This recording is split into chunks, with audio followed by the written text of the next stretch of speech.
দীর্ঘায়িত Iran Israel যুদ্ধের সরাসরি প্রভাব পড়তে শুরু করেছে ইসরায়েলের অস্ত্রাগারে। আকাশপথের সুরক্ষা নিশ্চিত করতে ব্যবহৃত মূল্যবান অ্যান্টি ব্যালিস্টিক মিসাইলের তীব্র সংকটে পড়েছে দেশটি। গোয়েন্দা প্রতিবেদন অনুযায়ী ইসরায়েল এই ঘাটতি পূরণে জোর তৎপরতা চালালেও ঘনিষ্ঠ মিত্রদের কাছ থেকে পর্যাপ্ত সাড়া পেতে ব্যর্থ হচ্ছে, যা যুদ্ধের ময়দানে ইসরায়েলের সক্ষমতাকে বড় প্রশ্নের মুখে ফেলেছে।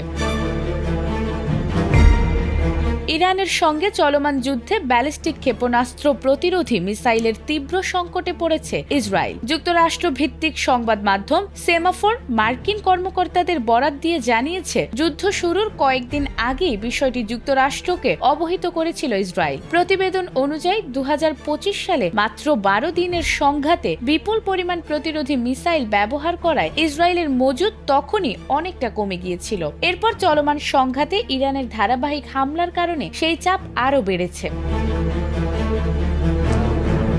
মূলত ইসরায়েলের এই ঘাটতির বিষয়টি ওয়াশিংটন আগে থেকেই জানত এবং কয়েক মাস ধরে পরিস্থিতি পর্যবেক্ষণ করছিল। বর্তমানে যুক্তরাষ্ট্রের নিজস্ব মজুদে বড় ধরনের সংকট না থাকলেও যুদ্ধ দীর্ঘায়িত হলে মার্কিন মজুদেও চাপ তৈরি হতে পারে বলে উদ্বেগ রয়েছে।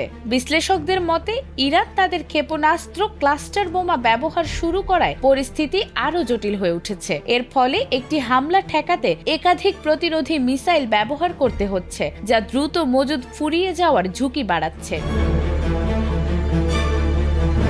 এদিকে ইসরায়েলের প্রধানমন্ত্রী বেনিয়ামিন নেতানিয়াহু ড্রোন প্রতিরোধ প্রযুক্তি নিয়ে সহযোগিতার বিষয়ে ভলোদিমির জেলেনস্কির সঙ্গে আলোচনা করার আগ্রহ প্রকাশ করেছেন। তবে এখন পর্যন্ত ইরান, ইসরায়েল ও যুক্তরাষ্ট্রের বিভিন্ন ঘাঁটির দিকে 50টিরও বেশি দফায় ক্ষেপণাস্ত্র ও ড্রোন হামলা চালিয়েছে। ইসরায়েল যুদ্ধবিমান সহ বিভিন্ন উপায়ে এসব হামলা মোকাবিলা করলেও দূরপাল্লার ক্ষেপণাস্ত্র প্রতিরোধী মিসাইল সবচেয়ে কার্যকর অস্ত্র হিসেবে বিবেচিত হচ্ছে।